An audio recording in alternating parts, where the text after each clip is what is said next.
Peter Pan and Wendy.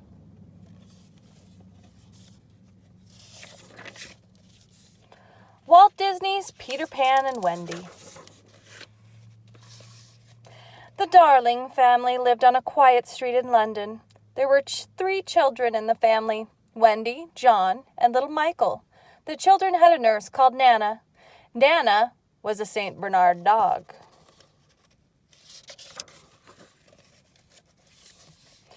Nana was a good nurse. She walked the children to school in the morning, and she picked them up in the afternoon. Nana made sure that the children ate their spinach at dinner, and at night she stayed by their beds. At bedtime, Wendy always told stories to her brothers. Her best story was about Peter Pan. Peter Pan lives in Neverland, she told them. It is a magical place where children never grow up. There are fairies in Neverland, too, and wild animals, and pirates, too. One night, Mother and Father came in to say good night before a party. They found the boys in the middle of a noisy pirate fight. "Stop it at once," said Father. "You are too old to play pirates, and you are too old to have a nurse, too." Father put Nana on a leash. "Wendy," she said, "you look after your brothers, and no more stories." Father took Nana downstairs and tied her up in the yard. Then he and Mother went off to the party. Poor Nana! She was unhappy away from the children.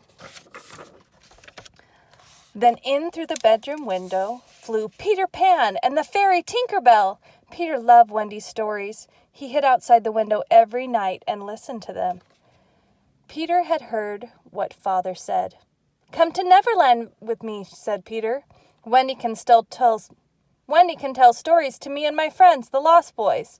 John and Michael can help me fight pirates." "Hooray," said John.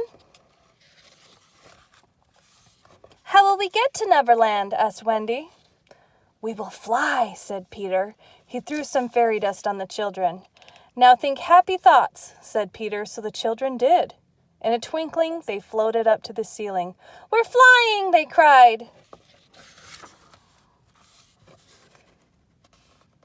Out of the window, the children flew. "Follow me," called Peter Pan. "This way to Neverland."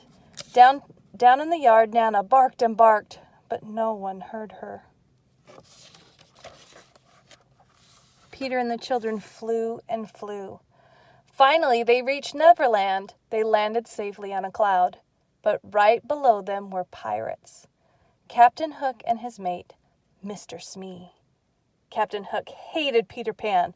He was always trying to capture Peter. He looked up and saw Peter on the cloud. "Now I've got you," shouted Captain Hook. "Mr. Smee, fire the cannon." The cannonball whizzed through the air. It missed Peter and the children. "Whew, that was close," said John. "It's too dangerous here," said Peter. "Tink, you take the children to the Lost Boys. I will stay here. I will stay and keep an eye on Hook."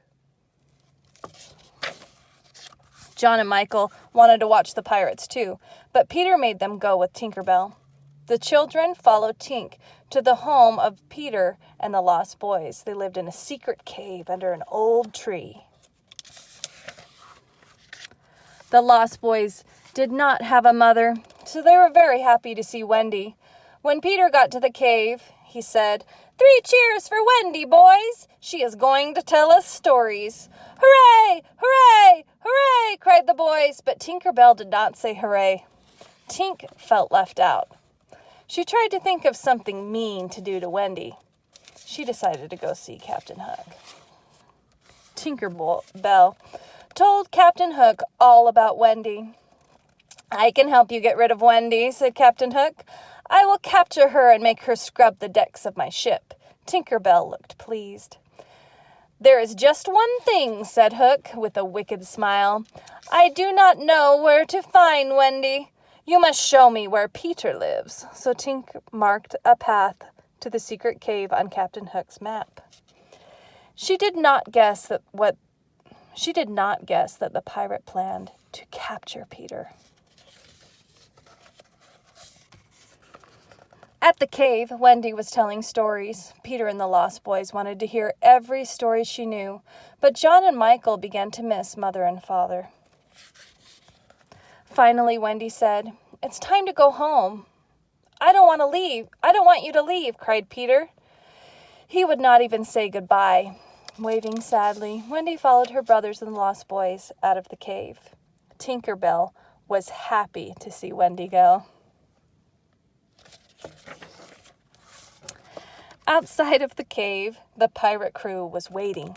The men captured the children as they came out of the cave. Wendy and the boys were marched off to Captain Hook. "Blast you, Smee," said Hook when he saw the children. "You did not bring me Peter Pan!" Tinker Bell heard Captain Hook. Now she knew that Hook had tricked her. He only wanted to capture Peter Pan. Tinker flew to tell Peter what had happened. Maybe Peter could save the children.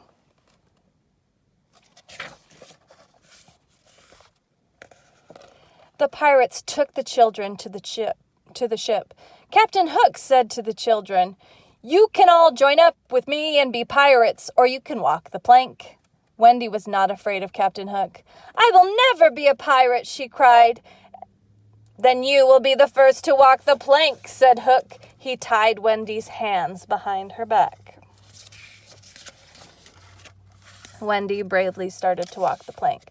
All of a sudden, Peter and Tinker Bell flew onto the pirate ship. Peter and Tink quickly cut the ropes around the children. Then Peter and the children began to chase the pirates. Peter flew everywhere with his sword. What a fight there was! Most of the pirates jumped off the ship. Wendy and the boys cheered. The last pirate left was Captain Hook. Peter flew around and around him. Captain Hook tried to catch Peter, but Peter was too fast for Captain Hook. He got dizzy and fell into the sea right beside a hungry crocodile. Captain Hook swam for his life. "Ha ha ha!" called Peter. Then Peter threw some fairy dust on the children, and away they all flew. Peter flew back to London with Wendy, John, and Michael. He left them at their bedroom window. "Goodbye, Peter," cried the children.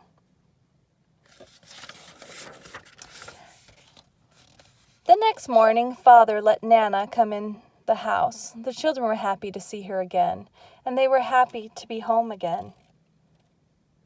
But they never forgot their trip to Neverland.